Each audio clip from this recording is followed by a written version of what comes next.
I'm sorry that you had to sit through that. I didn't know how to take that off without ruining Justin's podcast setup. So enjoy that. That's the Random Photography Show's intro, Monday nights at 7:30 p.m. You can go and listen to photography-related chats. Hopefully that wasn't too loud or too annoying or too weird.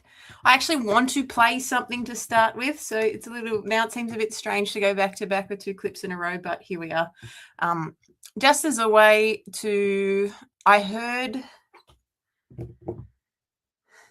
was listening to a podcast this morning or just before, and I heard Greg Glassman say something about back in the day with CrossFit and diet and exercise and the pushback on a low carb diet, which again, for anyone that's not aware, CrossFit gets a bad rap for being low carb, even though the prescription for nutrition in the CrossFit space is actually 40% carbohydrates, 30% protein, 30% fats as a starting point, and then change those percentages based off your goals or how you feel or your requirements with your training, diet, lifestyle.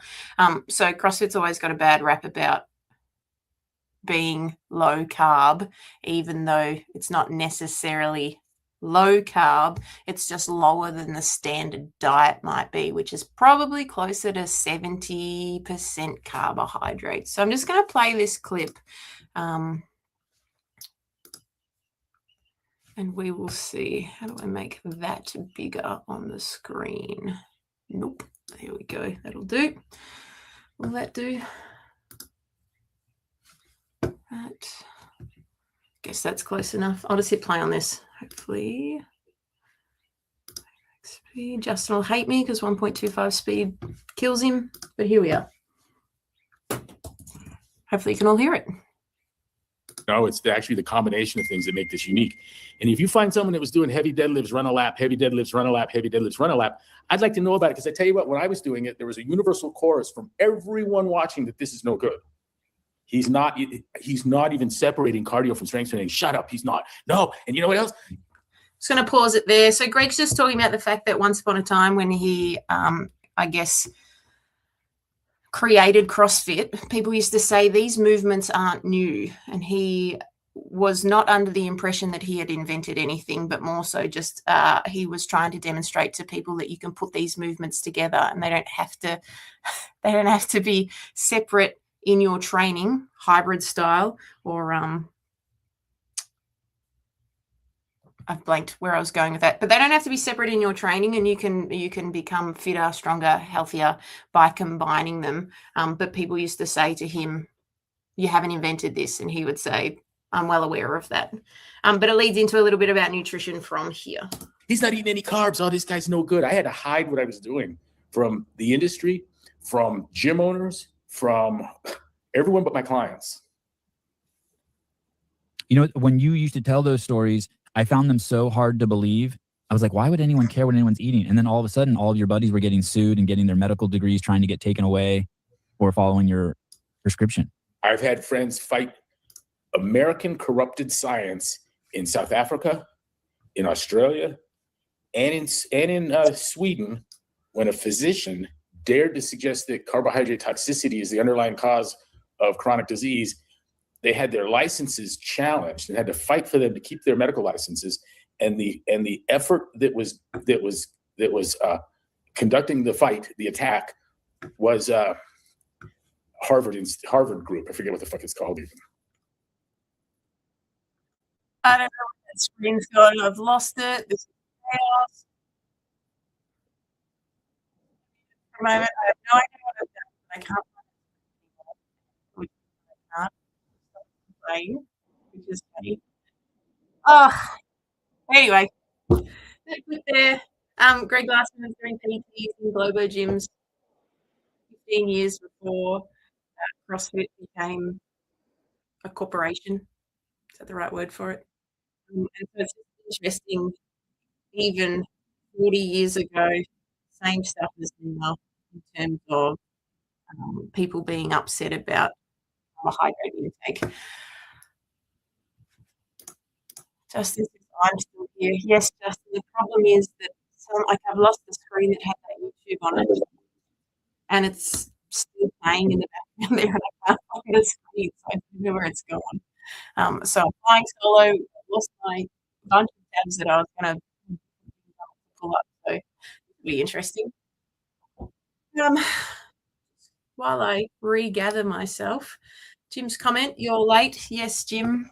I addressed in the comments why that was, and as you all saw, nice intro, and thanks for playing the ad for our podcast. I wasn't sure how to remove it, and I couldn't change out of the random photography podcast studio before coming on here. So that explains that. Anyway, the point of that playing that clip at the start was just to get my brain working more in thinking about how I wanted to discuss the topics I had coming up today, but the fact that I've lost that threw me for a little bit of a loop.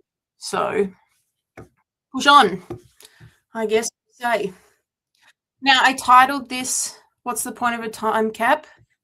And I thumbnailed it, Strong versus Skinny. And I thought that I would start with What's the Point of a Time Cap? I might actually start with Strong versus Skinny instead, because hearing Greg talk about running and deadlift and running and deadlift and running and deadlift, I think kind of flows into this a little better in terms of the conversation that will come from this. So this one was a DM that came through. I'm going to see if I can get the 2 parts in the comments, and I'll pull them up in separate parts just so that it doesn't cut off 50-50. Did it cut off?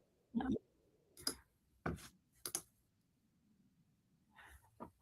So in the DM, so on the less public side of things, the question was, what are your thoughts on body dysmorphia? How women work with CrossFit body or gym strong body versus supermodel body? So again, that strong versus skinny, I guess. Just general society norms and strong or masculine versus skinny culture. So what are my thoughts on that? And what was the other part of that? I guess people's thoughts on, let's get this in here.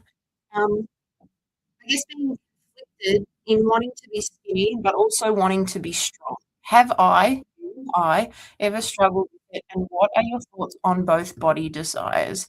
It's an interesting question because it does address a lot of societal stuff, I guess. And I'm going to start simply by saying strong versus skinny.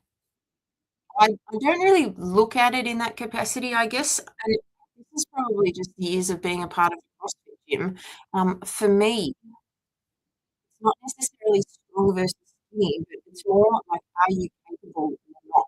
Because there's always going to be someone stronger than you, and probably someone skinnier than you. I don't think that I've ever looked at, like, I guess in my mind, the opposite of skinny is fat. I don't think I've ever looked at anyone in the CrossFit space. How's that thought processing? This is interesting because I was thinking about this beforehand, and it was playing different thoughts in my head. My thoughts on this more. Where's it gone? Bear with me a moment. I had a tab open. I just wanted to read a couple of things out from that tab. So let's see if I can find the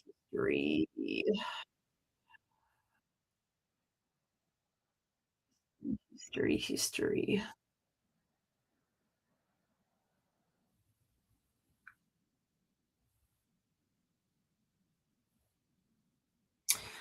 Let me go back in time. I think for me, I've never really struggled. I don't recall struggling. Audio went a bit weird after the video got played. Yeah, it's probably still playing in the background somewhere.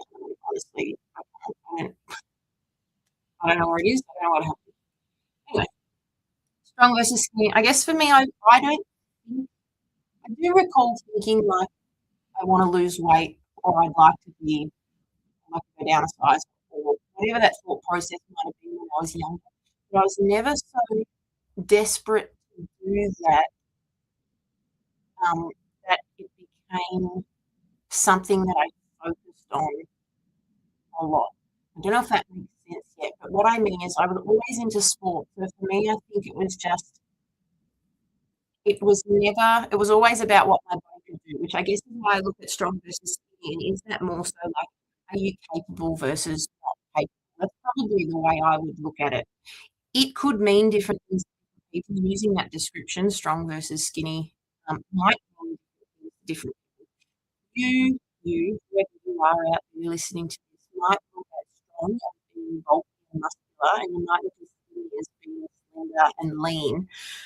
On the flip side of that, though, I would say some people often say, I want to get toned, but I don't want to put on bulk. And it can be significantly hard for people to actually put on mass. So that's the interesting thing too. It's like this perception of what strong is to some people is actually, it can be a 15-year journey for some people to get to what other people might consider to be bulky. So I was lucky enough that I guess my parents, my mum specifically, never really bought into magazines and things like that that promoted skinny body shapes or supermodel body shapes or movie star body shapes. And she was always quite active, quite healthy, and being a nurse also probably assisted in the way that she understood nutrition as we grew up. I think I had an environment around me when I was younger that sort of pushed in one direction towards what society thought might be right in that time. So I consider myself very lucky to not have ever really been caught up in the strong versus skinny society thought process or mentality or whatever it might be there, or like the desire to look like a supermodel or the desire to look like the actresses, movies and things like that. For me, it was about what my body could do, and I think CrossFit really helped cement that thought for me, where essentially when you come to CrossFit, when you attend a CrossFit gym, you are complimented for what you do or what your body can do, not what you look like. I think that's a big audio's a bit choppy. Well, bear with me, guys. I'll do my best here. It's probably because whatever's going on in the background is going on in the background. I wonder if I could come off the screen and come straight back on. I don't know how that works either. Anyway, so with that thought process in mind, I stepped into a CrossFit gym, and it wasn't about everybody looks different, and CrossFit has this beautiful way of showing people's true body shape is the potential that they have through the work that they do. An expression of what their body should look like or will look like if it's put under challenging loads or intensity that elicits fitness that comes with that. And so you step into a CrossFit gym and there are all different body shapes, all different sizes, men and women, and no one is judged for what they look like, and everyone is encouraged in the way of what you can do. And so I think that I've been very lucky in my life where I probably have never really gotten caught up in those thoughts about should I be skinny or should I be strong or should I and maybe I never got caught up in that because I knew that I was stronger than most people. And so I lent into that more potentially. But again, that comes down to what's your expectation, your understanding, or what are your personal thoughts and why are they that way? If you want to be skinny, is there anything wrong with that? My question would be, if that's your goal, is it a healthy goal to have? What does that look like for your life? Does it align with the things you want to do in your life? If you want to be strong, same questions apply. What does that look like? What are your goals? Does that align with your goals? Is that healthy for your life? Is it just a phase of your life, or is it something that you think you're meant to be, even if it's not what you really want? And so from there, that's why I guess I would challenge that question, strong versus skinny. Not that that was specifically the question, but I guess the culture of being strong and the culture of being skinny. And I would just reframe it in, if you're worried about whether you fit into one or the other, what does being capable mean to you? Are you capable or are you not? And that's probably what individually, if that's something that worries you sometimes, like I really want to do CrossFit, but I don't want to be big. I want to stay skinny. What does that actually mean to you? Unpack that a little bit more. Is that you saying that you don't want to be able to use your body, or is that you just saying that the idea of packing on a lot of muscle mass is not what you're interested in? And with that, again, I'll come back to what I said at the start. There's probably a lot of work that has to be done. It's not, it doesn't happen overnight. 10, 15 years of hard work and training, or a really, really, really focused stint of time of eating in calorie surplus and pushing yourself to failure, to build strength, to build muscle. It's not easy. It's not a simple thing to do. Ask any bodybuilders out there, they'll say it's not that easy to do either, but they're committed to that as their goal and they'll perform that.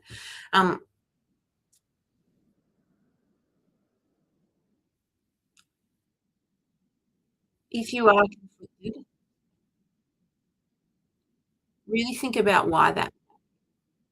What is it that you really want? And there's no right and wrong answer there, unless, and again, this might be wrong for me to say, or it could be okay to say, but my opinion about it would be there's no right or wrong answer there as long as it's healthy for you. And what does health mean? Well, I would say as long as you're not starving yourself to do the thing that you're doing, and as long as you, and again, these are personal opinions, as long as you are capable enough that there is longevity in your life to function as you age as well. And again, they are personal opinions because those things that I value those things personally. I don't want to undereat and be starving just to have a six pack that will show. But at the same time, I don't want to not be capable where when I'm 70, 80 years old, I can't get on and off the ground, on and off the toilet, in and out of the car, things like that. So they're valuable to me. And I guess that at the end of the day, this question that came in, you've really got to decide what's important to you. And then that will lead you in the right direction in terms of an answer there. I can tell you what's important to me and I can guide you in that way, but at the end of the day, it comes down to what's important for you. Hopefully the audio is picking up a little bit more. The other part, the caption today, what's the point of a time cap? I was just thinking about this in regards to the previous questions that I had about stimulus and intensity. I'm just going to pop that in the comments too so I can pull that up there. Not necessarily a question that got posed, but I think it leads on from what's the point of the stimulus? So a question I had previously, or what is intensity? What's the point of intensity, or how is intensity different? So what's the point of a time cap? When a workout has a time cap, I look at this like this is the upper limit of tailoring this particular workout appropriately to each individual person. And what does that mean? Let me use an example, I guess we could use today as a really simple example. Basically, the point of the time cap, I'm using it as a guide for whoever's in class to make sure that they hit the intended stimulus within the time that's allocated. And with that, the goal is to make sure that the movements that they perform, they're doing at a standard that is appropriate with their capabilities and their current fitness level to allow them to meet the target intensity or stimulus of the workout that is in front of them in that moment. Now, I think instead of explaining a workout and talking about the time cap and why it's important, obviously there's a target time. The time cap's going to be a little bit greater than that. The time cap is to make sure that you fall as close to that target time as possible without it being ridiculously long in the other direction. There are points, I would say, where there are workouts where maybe the time cap is not appropriate, but they would be very rare. In terms of like a hero workout,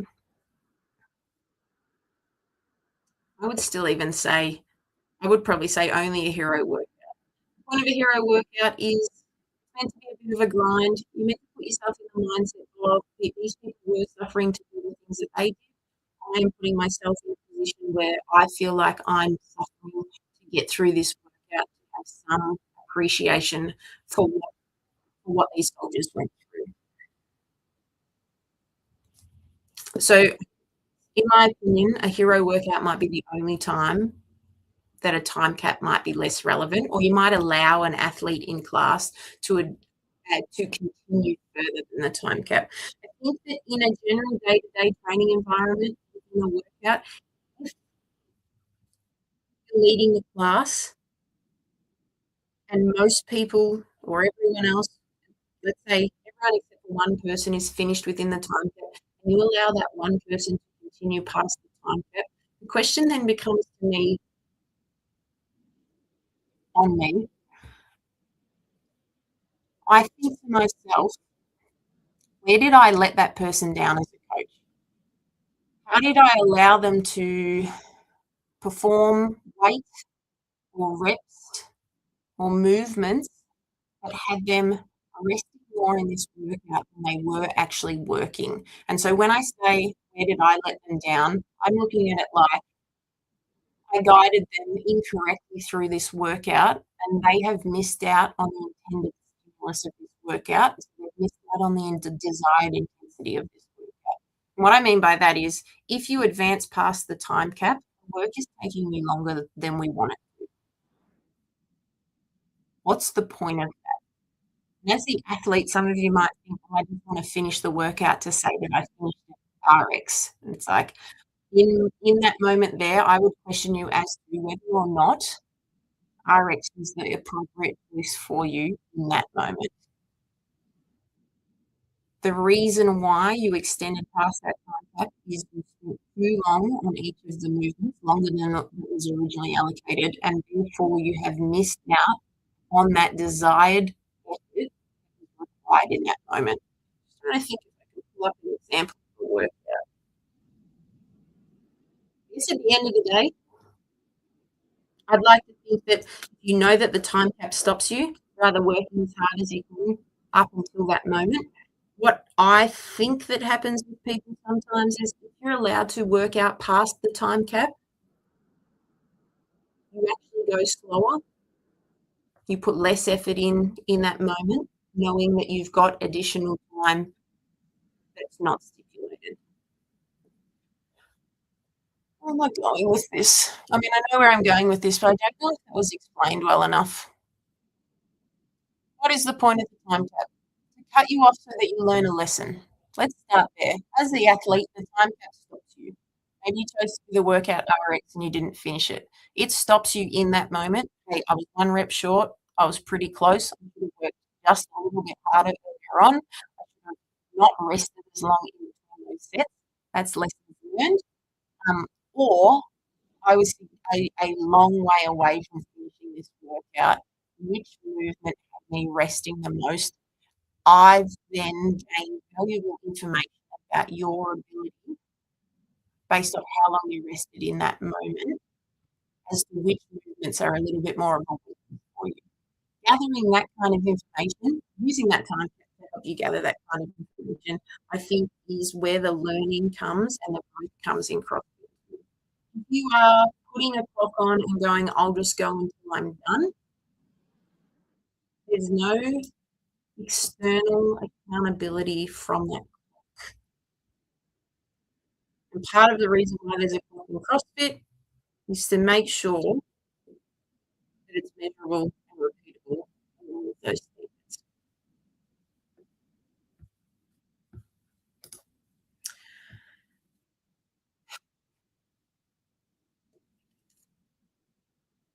What else? I feel like my brain's gone to mush and I've lost my entire train of thought. I feel as if I had more to talk about in terms of what's the point of a time cap, but maybe at the end of the day, my opinions on that is just, hey, if there's a time cap, you're cut off at the time cap. None of this, like, finish off the work. If you wanted to finish off the work, you should have worked harder during the allocated time. I don't think that giving you extra time that no one else had is beneficial to your fitness in terms of your ability to learn from that workout. Really, what I think that extending past the time cap does is tell you that it's okay to go slow during because I'll get more time at the end, even if that wasn't or isn't what should happen. If you are listening and you've got any questions, feel free to put them either in the chat right now or in the comments later. This will be really interesting. I was feeling confident about talking about these things prior to getting thrown. Maybe I'm just using that as an excuse though. But with that, losing that screen before, maybe I'm using that as an excuse, but it threw my brain off and I feel like I'm a little bit bored now. I'm just going to go to my account page because there was a comment somewhere. Share my screen in a second.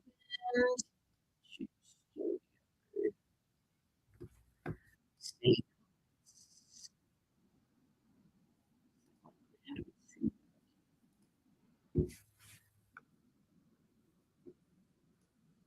Just one comment from last week. Or last week. Must be Tuesday. Gosh, wasn't even that long ago.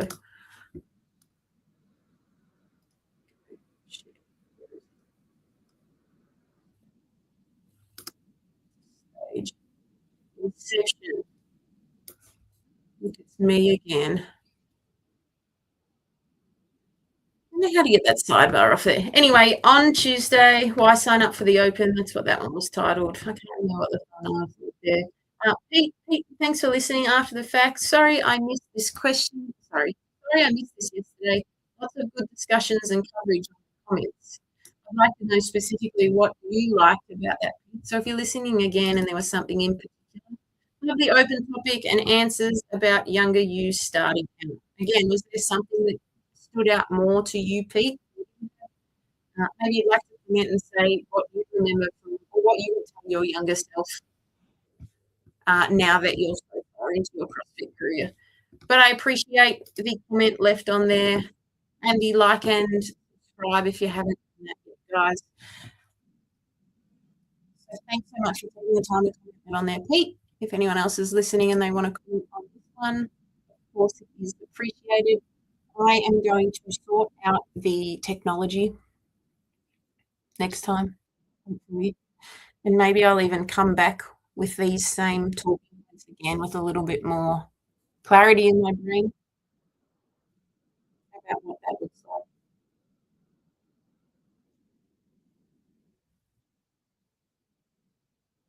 Just thinking about whether I want to tell one more story.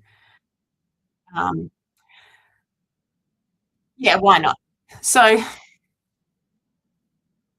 I've been practicing making spicy margaritas, and on Tuesday I was seeing if I could make a low sugar version of spicy margarita or a lower sugar version than the standard spicy margarita recipe. So I tested out 2 drinks on Tuesday night. So you could say I had 2 drinks on Tuesday night, tequila and a little bit of Cointreau. There's a little bit of agave syrup and lime juice. So spicy margaritas there. Interesting thought, or yeah, I guess we'll call it a thought for now. So 2 drinks on Tuesday night. On Wednesday, when I went to the gym, my back was a little sorer than it normally is. My wrist was a little achy compared to what it normally is. And as I progressed through the workout, both of those parts of my body didn't feel better. It felt like they were a little bit niggly, a little bit worse, a little bit more achy than they might normally be. nothing that I had done in the lead up to Wednesday morning would have implied that I should have had a sore back or an achy wrist, but I certainly noticed it more on Wednesday morning. And from that, I wondered, and this is where my brain's gone right now, is that so alcohol is inflammatory? And was it as simple as those 2 drinks that I had on Tuesday night as to why my body felt the way it did on Wednesday morning? Now, of course, there are cases where your body might feel sore having not had alcohol, and that I would just put down to training fatigue or a recovery. But it was just interesting to notice that I've hardly had any aching with my wrist with exercise, like, recently, as long as I can remember, but I happened to have it Wednesday morning, and the only thing that was different, diet was still the same, but those 2 drinks on Tuesday night, were they the reason why my back ached more and my wrist ached more on Wednesday morning going into training? So, who knows? But the more you think about these things, and this is what I tell myself all the time, the more I think about these things, the better awareness I have of them, which means the better I can understand them going forward. Particularly with my wrist, it's nice to know whether something hurts it or not, or fatigues it more than not, or makes it ache more than it doesn't. And particularly Wednesday was the most achy it has been in as long as I can remember. And as I was saying that out loud, the other thought I had was I forgot my wrist brace on Monday in class, so I did wall balls without my wrist brace and just with a wrist strap on. And maybe in fact it was sore from the compound of volume on Monday, followed by the alcohol on Tuesday. So it would be an interesting thought. Again, I just look at this stuff like awareness. Take it forward into the future, and I reflect on training, diet, inflammation, and then I try and work out what might be causing something. The best example of this too from the past in 2022, late 2021, early 2022 was when my severe sciatic nerve pain was bad, and there were weeks in a row, 2 days, I didn't know it at the time, but 2 days after movement, I was almost unable to walk, unable to hinge in a lot of pain. After 4 or 5 weeks of experiencing this pain on different days of the week, talking out loud to other people, got to a point where I said out loud one day, "It always hurts after, um, doing." I can't remember what it was I said there, and then I almost had this light bulb moment where I was like, "Oh my god, I didn't realize that every time I do walking lunges, 2 days later, I can't walk. Something about walking lunges is irritating my back." It took me 5 weeks of doing walking lunges on varying days to narrow it down to it being that particular movement seemed to be really irritating me more than any other. So this is why having the awareness for these things can just help you eventually build a better picture of what it is. So the point of that story is alcohol is inflammatory. I think that's part of the reason why my wrist was a little bit more achy. But as I said that out loud then, I remembered Monday's workout and I forgot my wrist brace, and so I did wall balls without it. And I wonder if actually the combination of the 2. So my wrist was a little sore probably from not having a brace to support it and hold it in place. And then the addition of the alcohol on Tuesday night made the inflammation, so the pain in my wrist greater than it might have been with just normal amounts of recovery. Anyway, food for thought, awareness. I'm going to call it there. Thanks for your time. Bye-bye.